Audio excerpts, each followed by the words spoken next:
Bonjour à toutes et à tous, bienvenue sur le plateau des ondes clandestines. Aujourd'hui, émission toute particulière consacrée au harcèlement, harcèlement scolaire, harcèlement dans la vie publique ou privée.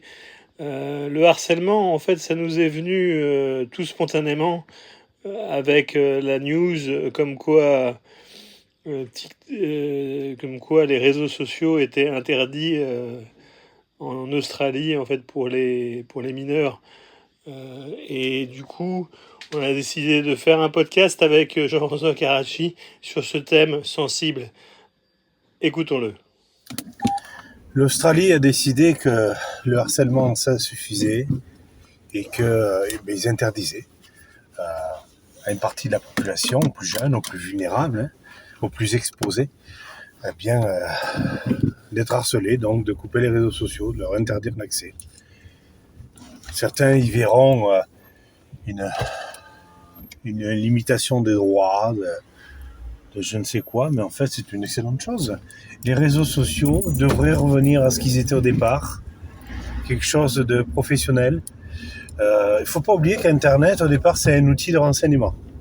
C'est un outil, Internet a été créé par la CIA et le KGB, par des services de renseignement pour communiquer entre eux au-delà des ondes de radio.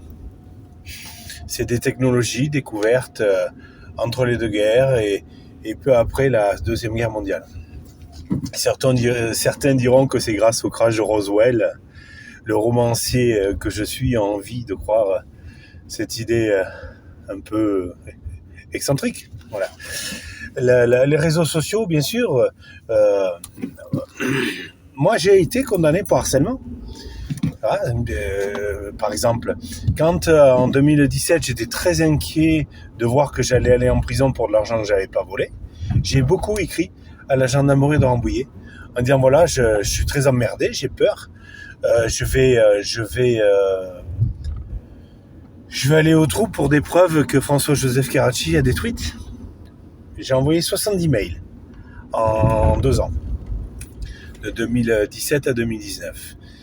J'ai des mails où je donnais du monsieur, du madame, des formules de politesse, mais où mon inquiétude était bien présente.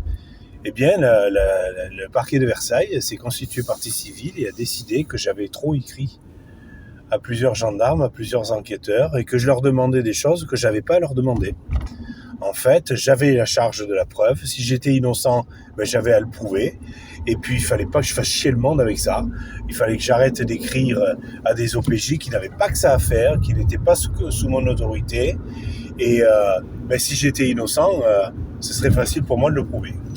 Non, j'étais innocent et ça n'a pas été facile pour moi de le prouver parce que François-Joseph Karachi a détruit des preuves, des relevés de banque, etc., qui me dédouanaient, qui clairement définissaient que j'étais bien la victime. D'ailleurs, j'étais sa victime.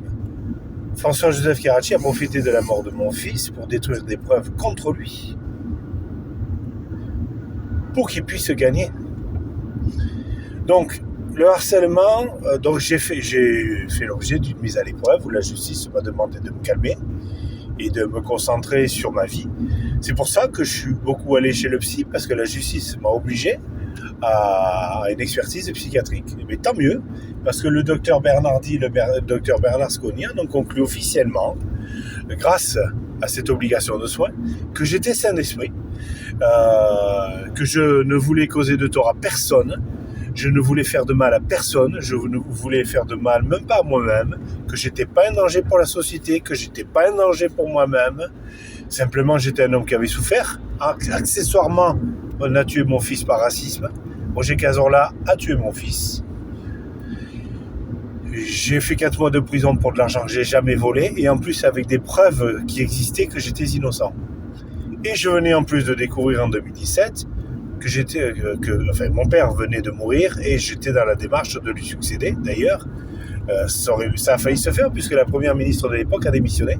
Et ça, le journaliste Martial Léon l'a affirmé et l'a prouvé au Salon de la Radio en janvier 2018 à Paris, en direct, tout simplement. J'ai d'ailleurs fourni cet enregistrement qui a d'ailleurs fait l'objet d'un podcast précédent et qui est dans les livres, dans la trilogie Georges Cardel.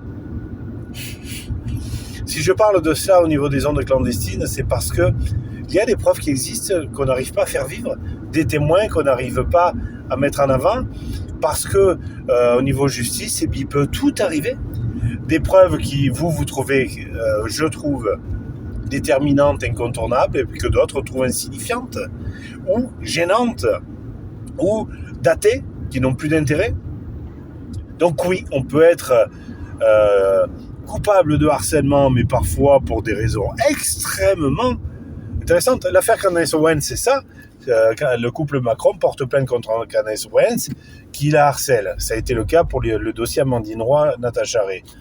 Potentiellement, oui, ces femmes, peut-être, se sont rendues coupables de harcèlement, ou peut-être ont-elles généré une pression, une constance, une hyper-visibilité pour qu'éventuellement, une vérité qui doit être connue de tous, bien soit révélée, et l'hyper-médiatisation, l'hyper-action, donc le harcèlement, peut être au cœur de ce processus-là que la poche des os se déchire pour que le bébé puisse sortir.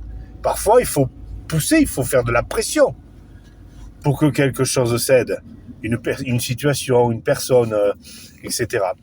Donc, le harcèlement, bien sûr qu'il faut raison garder et qu'il faut protéger nos enfants de fils de pute du net, des prédateurs du net qui pourraient être danger pour eux. Mais le problème dans ces histoires de harcèlement, c'est qu'on peut mettre tout et n'importe quoi à l'intérieur. Et ça, c'est tragique. Moi-même, j'ai été harcelé, j'ai été insulté, humilié après le reportage M6. Je serais allé voir les gendarmes ou les juges. Ils m'auraient dit, monsieur Karachi, c'est normal qu'on vous insulte avec le reportage M6 qui est le vôtre, à vous d'assumer la vérité. Non, justement. La vérité, c'est que je suis bien fils de roi, bande d'enculés, que des tests des ADN l'ont démontré, que toutes les églises orthodoxes qui n'avaient pas besoin de le faire, pourtant l'ont fait, m'ont reconnu, que même ma famille, Charles-Louis de Bourbon, sans que je le lui demande, puisque je suis à moitié Bourbon, moitié Hohenzollern, m'a reconnu également.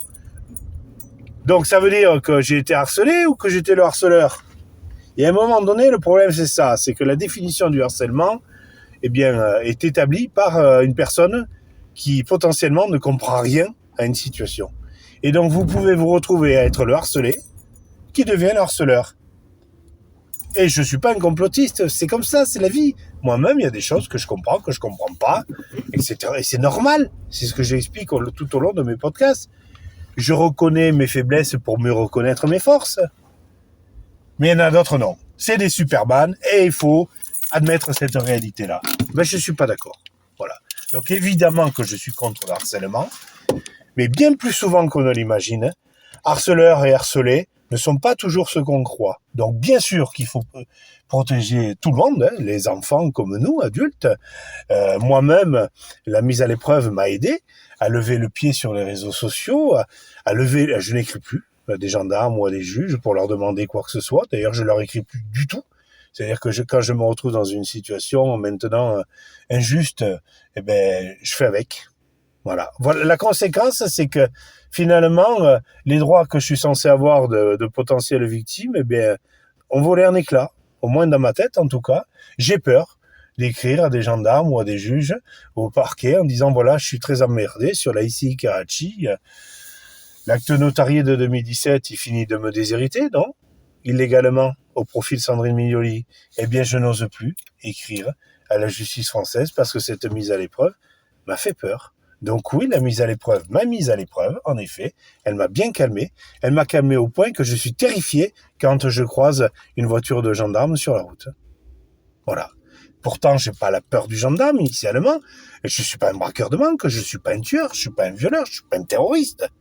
Je suis un type qui a investi de l'argent pour sa mère adoptive dépressive et lâche, puisque très ayant peur de François Karachi, a décidé à l'époque de me lâcher en rase de campagne et de mentir pour se protéger de François Karachi, en n'hésitant pas à trahir Jean-François Karachi, qui pourtant a tout fait pour elle. Ok ? Mais aujourd'hui, je suis dans cette situation grotesque où je suis un grand gaillard de 1m85, 95 kilos, qui a travaillé dans l'enseignement en Italie et qui a fait des classes officiers de réserve pour être en plus pour finir officier de cadre de réserve à la Légion étrangère. Et j'ai peur, comme un petit enfant qui découvre la vie, pour tout et n'importe quoi. Parce que je suis une victime qu'on a fait passer pour un coupable. Donc prudence avec les grandes déclarations de ceci, de cela. La vie, c'est que ça, de l'équilibre, du déséquilibre. Et voilà, les zones clandestines, c'est terminé pour ce soir. Merci de nous avoir suivis et d'avoir écouté Jean-François Carracci au micro des zones clandestines avec sa sensibilité. En effet, on a tous connu des hauts et des bas, et notamment perçu le harcèlement à un moment donné ou un autre. Eh bien, restons vigilants en fait pour que ça n'arrive plus. Merci de nous avoir suivis et à très bientôt pour un autre épisode de La Sécurité.